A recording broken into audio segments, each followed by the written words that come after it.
Guys, I'm back. I'm here to do Pose, episode 2, Access. Um, I'm so glad that this show on FX is on. I'm so glad. I'm so glad that the fact that this show is basically showing the real community, especially the ballroom community, and that it is covering so many issues and topics that need to be shared and need to be enlightened. And that um, I basically said it in the last Sunday, or when I did my review on Pose, my first review on Pose, that um, all of this that is that they're showing you that goes on in the ballroom scene, in the gay and lesbian and bisexual and trans world is really really happening. I remember that the fact that when I would visit some of the nightclubs in Washington D.C. and they were having, ballroom competition, and so much went on. And when it comes to the ballroom competition, a lot of the people who participate in these balls, they spend a lot of money on their outfits, on the look, trying to give you the realness of whatever the categories are going to be for that evening. So let's go on and deal with Pose.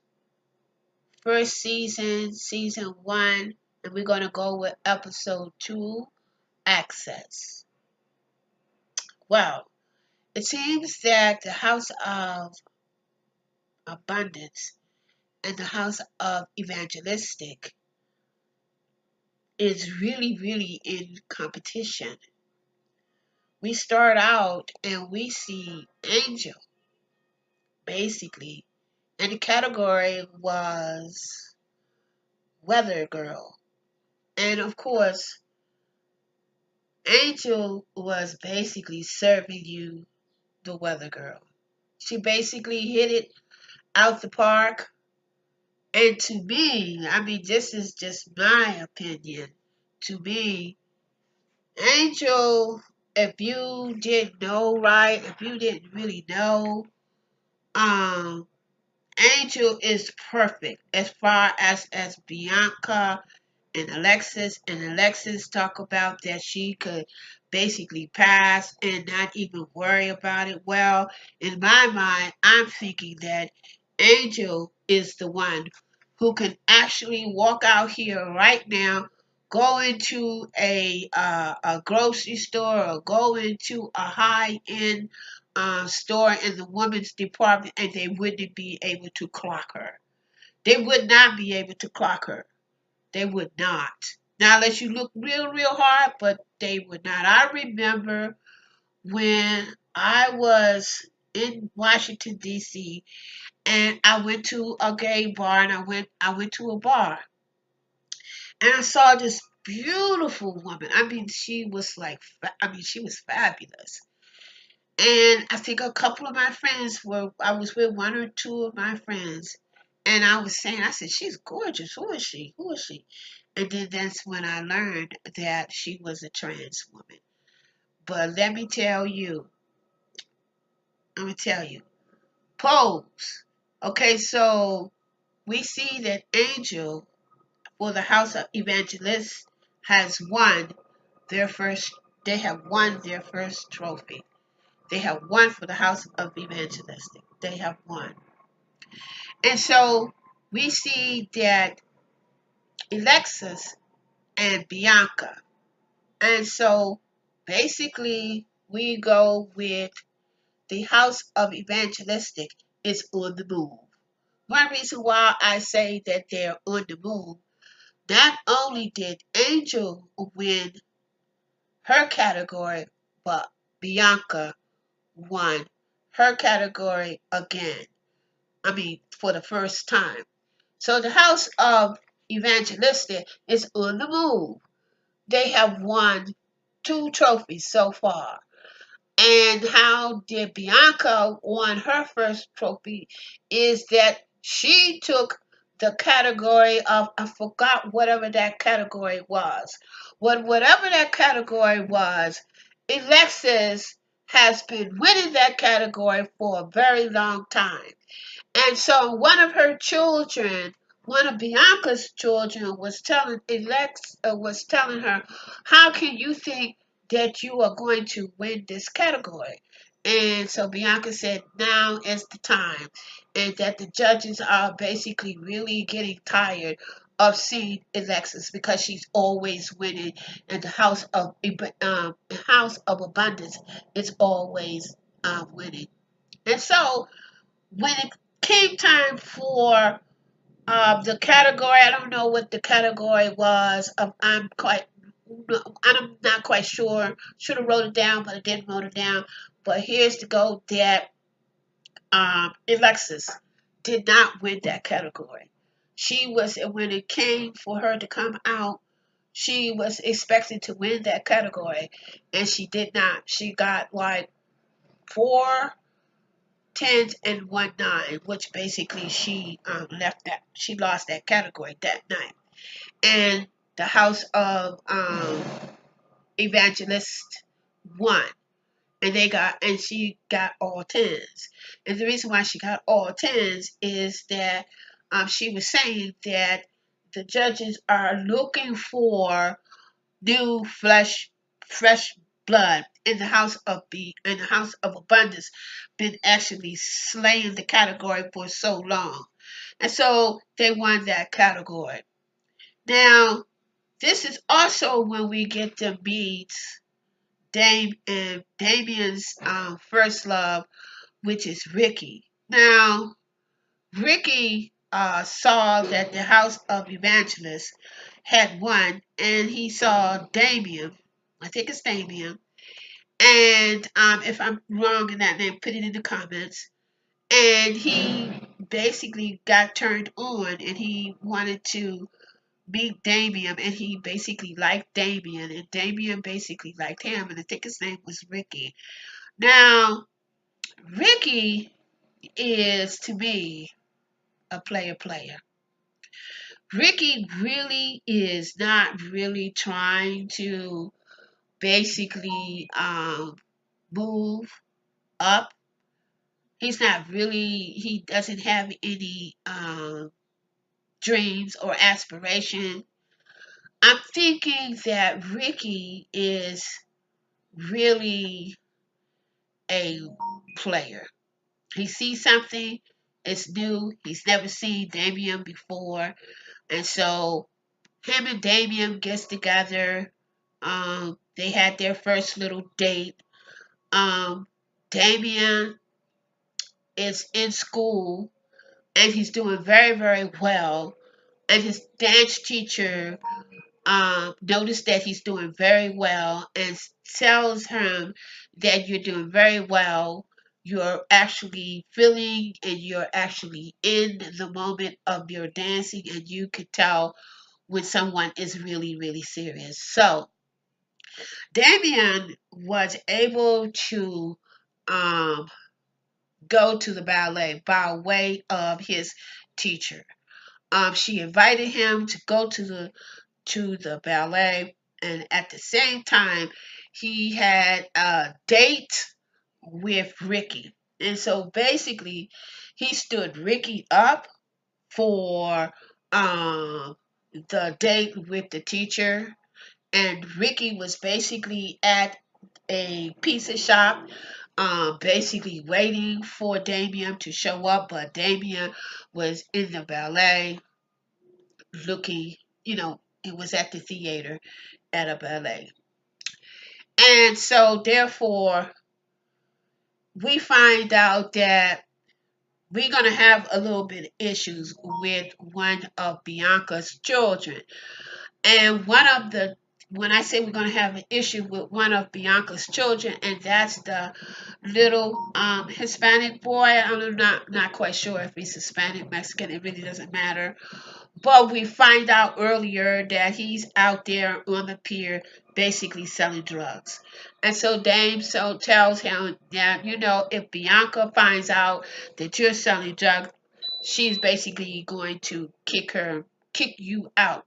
And so he tells them, he said, well, she won't find out not unless somebody runs their mouth, not unless you say something. So we know that we're going to have some issues. We're going to have an issue with one of Bianca's children out of the house is selling basically drugs. And she has already gave him a warning and told him that if I catch you selling any drugs whatsoever, I am going to kick you out. I'm gonna kick your ass out, basically. That's what she said. I'm gonna kick your ass out. And so you're gonna be wind up back on the benches again. And so we go on and we find out that Bianca has invited one of Alexa's children to come and basically celebrate with her due to the fact that they have won their first trophies. And this particular bar that Bianca wants to go to is a all-male bar. But she went this because she saw it in the village, and the village is back in those days. The village newspaper was very very popular in New York City because the village was where you could the village newspaper was where you could find all of the bars, and they give them a rating. And Bianca was telling uh, the one of the girls out of the House of Abundance that this bar was in the newspaper, and it stated that it was very very good. So she wanted to go and check the bar out. Okay, well Bianca goes in, and we see that the bar is all men, all white men. All of them are gay and having issues. When I say having issues, is that Bianca is a trans woman, and they did not like the fact that a trans woman came into an all males bar, which is basically gay. And so they was having issues. The issues is that they was very racist when it came to Bianca due to the fact that she was a trans woman. And they were very, very nasty towards her.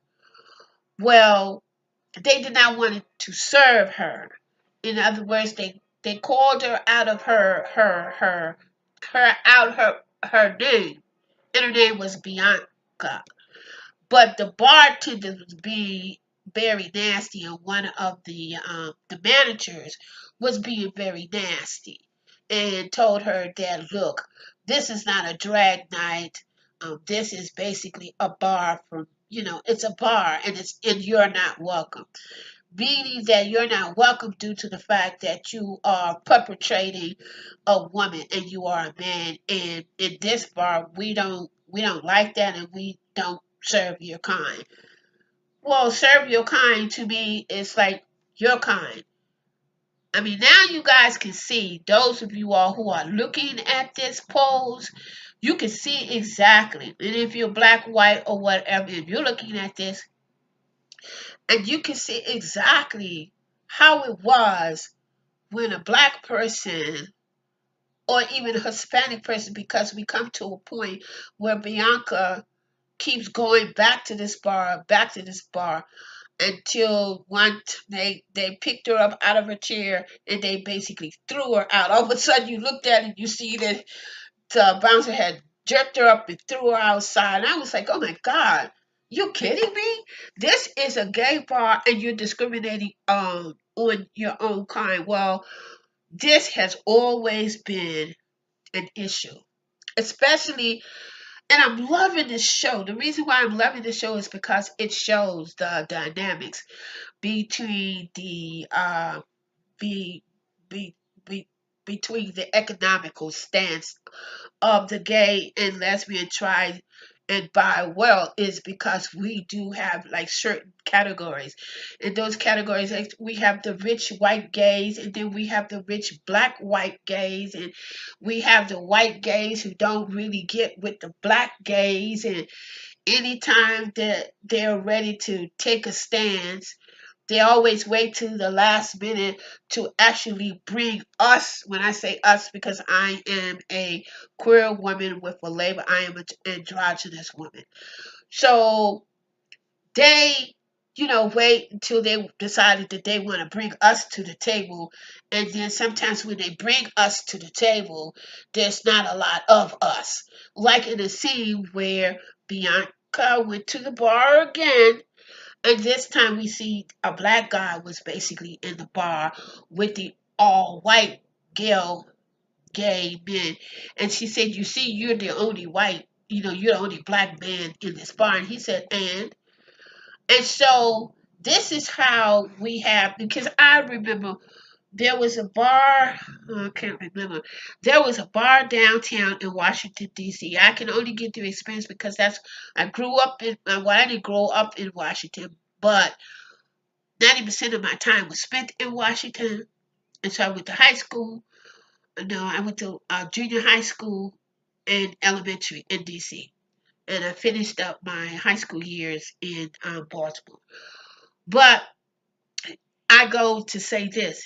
In D.C., there was a bar that specifically dealt with, and I think they called it the black, oh yeah, yeah. They called it the black and white men together. And it was this particular bar that dealt with just white men and black men, but you didn't really see that many black men in there, but they catered to black men, black gay men, and they catered to them. But and to make a long story short, in Bianca's storyline, she wind up going to jail. She wind up going to jail. One reason why she wind up going to jail is because they called the police and they said, oh, she said, call the police, do what you got to do. And so she wind up in jail. And then what happened was that Alexa bailed her ass out of, she made bail. And so basically she wanted to know, how did she make bail? And so we find out it was the House of Abundance, the mother, Alexis. Now, if Alexis is too much for me. She's like over the top for me. She's just like, sometimes when I see her character, it's like I like her character, but I don't like her character because I think sometimes she's overdoing it. Although she is a trans woman, and it's another thing I love about this show. All of the people that are playing these roles are, especially these 5 trans women, are all trans women. And she bails her out. Now, check this out. The only reason why she bails her ass out is because the last category at the ballroom, she won the category, but the House of Evangelist did not show up to to challenge her. So she was basically upset due to the fact that I think either she didn't win or she did win, or the fact that the House of Evangelist did not show up on that particular night. And so she got upset. So she bailed out Bianca just so she could have, you know, to try to prove something that she is, that that that that she's the one. I guess I can't even find it. But anyway, so we find out that she basically um made bail for Bianca. And I was like, okay, yeah, and we find out that Alexis is a kept woman. And the reason why she's a kept woman is because she has a John, which basically is a John who has like lots of money. And, she took the money that she would basically make from that John to go and bail Bianca out of jail. So then we go on and we see that Stan and Angel. Stan is basically driving, looking for Angel. And Angel is basically nowhere to be found. Angel is gone. She's found another job. And so he finds out that she is in a sex shop doing, I'll call it the red light district.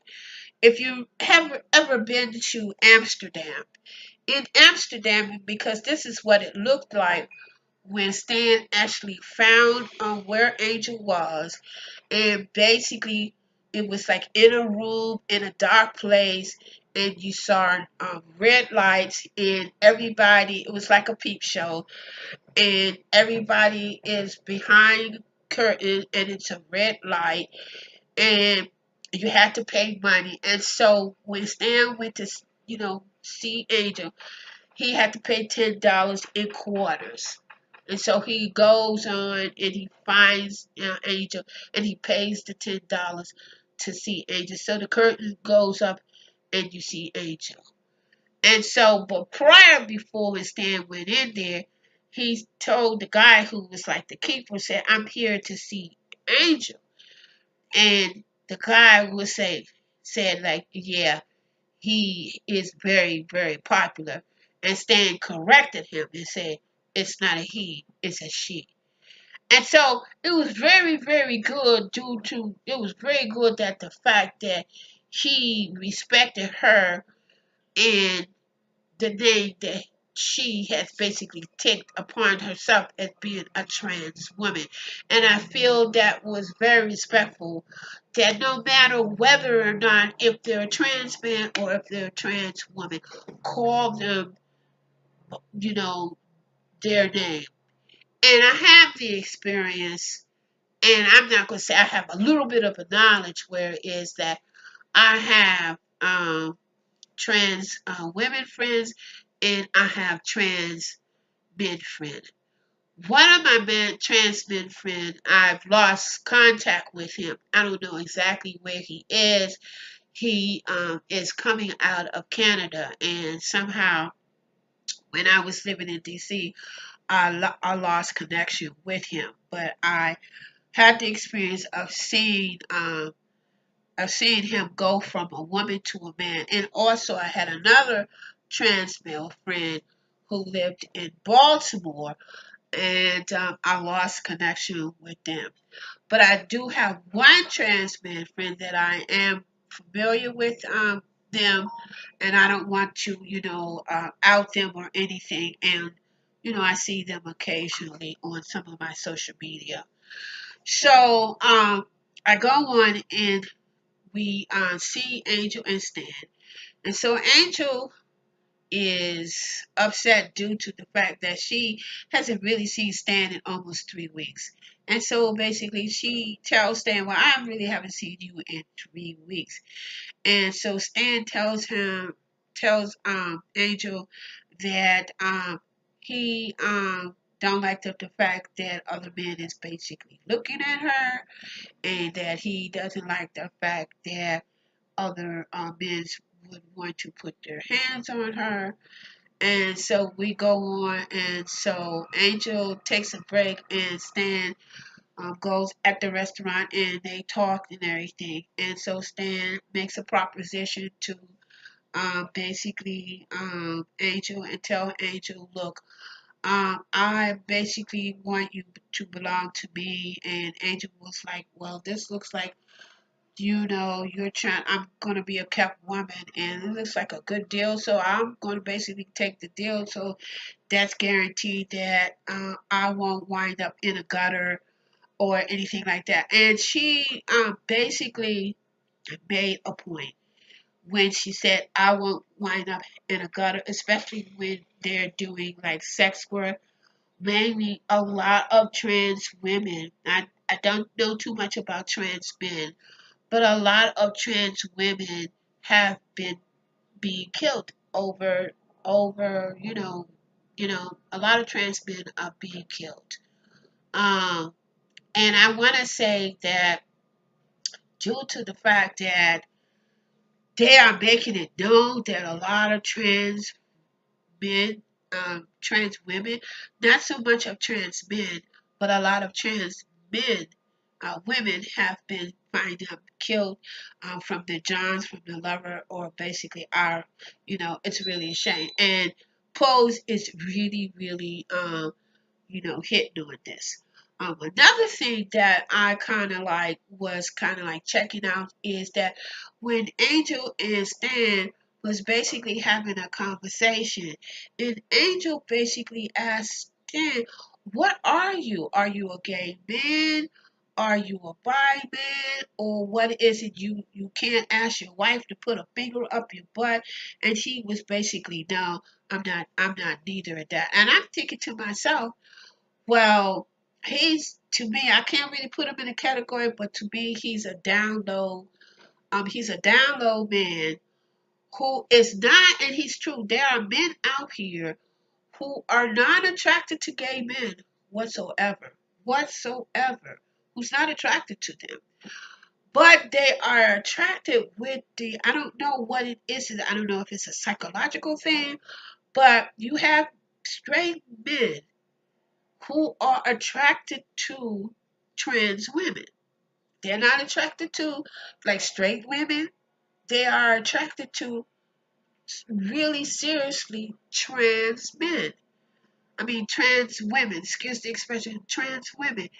And don't ask me, I don't know. All I know is that there are men out here who do not claim as being a gay man, a bi man, but they still want to operate in a straight world, knowing that the person that they are attracted to is a trans woman. And like Alexa's saying that a lot of these trans women can, you know, realness. They can pass and you would never know that they were together. These two people were together and you would never know. Don't ask me, I don't know. Hey, it is what it is. So we go on. And so basically Angel tells them, say, well, right now, look, I gotta get back to work. And if you can work this out, then cool. So we also find out in Stan's storyline that before he finds out that Angel is no longer on the stroll, that he's, getting all of this stuff. He's putting everything on credit card. He's got debt to the yin yang, right? He's got debt to the yin yang. And so we find out that Stan goes to his boss and asks his boss, can we get more money? And the boss says, yes, we could get more money, but you got to make me a deal. And that deal is that you have to be available. So before that, Stan's wife has asked for a dishwasher. So Stan gets the dishwasher, and he also gets the apartment for his woman that he's basically is going to keep. So he's basically got two women. He's got a woman on the side. He got a side chick, and plus he's got a wife. And so we go on. We go on to the story of. We see the storyline of Damien and Rick again. Okay, Rick is basically and Damien is on their first date, and so Damien invites Rick to the ballet. So Rick shows up at the ballet. He didn't stand. He didn't stand. Damien up. He showed up. And after the ballet, they go to the porter. And basically, Rick is trying to get him some. And so basically, Damien is saying, "Look, I'm not ready for this. I can't do it. Can we, go on a second date?" And he says, "Okay." So basically, he was trying to, get Damien, and Damien really hasn't really been with anyone, man, sexually. And before that, at the house, at the ballroom, his mother told him basically to be in by 3 o'clock. So he's out hanging out with Rick, and so he gets back, And so Bianca is basically waiting for Damien and ask him where you been, and come to find out that he was hanging out with Rick. And she said, "Well, did you have sex?" And he told his mother, "No, we didn't have sex. I didn't want to do it like that. I didn't want to have my first experience in the pier or anything like that." So she asked, she said, "What, have your father, when your father was together, did y'all talk about the birds and the bees?" And he tells us, "Yeah, we talked about the birds and the bees, but we talked about the birds and the bees aspect of me being a straight man.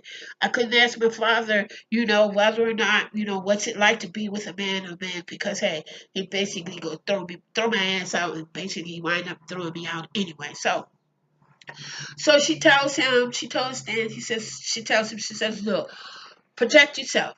Protect yourself, because, there's HIV out there and you want to be protected. You don't want to make mistakes." And so I love this story due to the fact that it is hitting all aspects of everything. So we go on and we see that now we're having a second competition in the ballroom. But before this second competition, Alexis, the gall, the nerve, go as to where Bianca is working and talking to her about, her experience, and the fact that the only reason why she bailed her out so she can show her up and, annihilate her, as in so many words. And so they have the ball, and of course, Alexis wins the ball. Now, I'm trying to make this short. This is all things Cheryl. Now, in the very end of the show, Stan and Angel is about to be a kept woman, and it goes off. This is all things Cheryl, coming back at you with Pose, part 2, Access. Tell me what you think about it.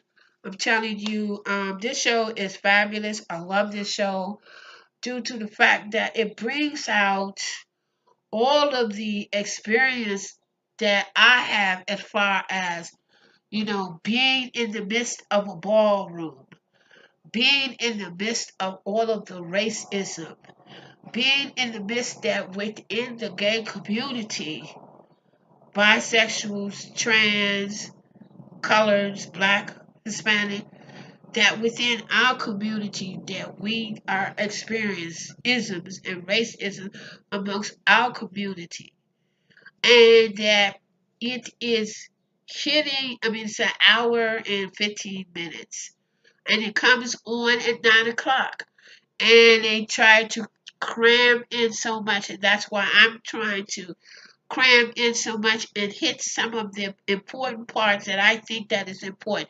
And that is when Bianca talks to Damon about, protecting himself, as far as him having his first experience.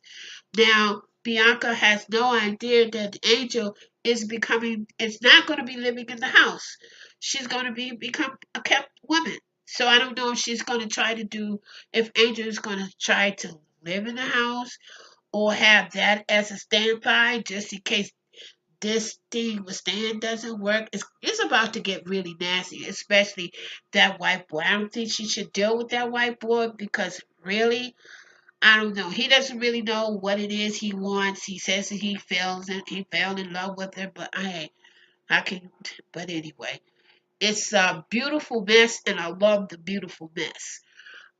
But the beautiful mess is basically telling a story of our community, and it's about time. But the only thing, I do have some stuff, and the only thing I have issues with, that when it comes to the trans world, we know that trans women has been out there on the forefront, has been out there. But we also have to look at the storyline. And although I've read a lot of books about, the jewel box, one of the trans people in the jewel box, which was a famous nightclub in New York, dealt with a lot of trans people coming into this into the light. At that time, it was basically called drag, and it still is drag, but now we have this new thing called trans, and there's a difference between drag and trans. And this pose is really hitting it really good. And the cool thing about it is that today, I mean, this month is the beginning and the start of um, Gay Pride. So all running all through from June all the way up to September, and even some parts of October, there are going to be a lot of prides, gay prides all over the place. As a matter of fact, I think ours is getting ready to come up in Newark, and then there's one Black Pride in New York is getting ready to come up. The Pride in DC has already was yesterday, and then another Pride. And so by polls coming on the heel of Pride Month is excellent. It's a little long, guys. Until the next time, this is All Things Cheryl. Peace and love, and remember, love is for everyone. And hey, hit that notification, subscribe, share, share, share. Um, and hey, I'll see you Wednesday with my recap of Queen Sugar. Take care. Peace and love.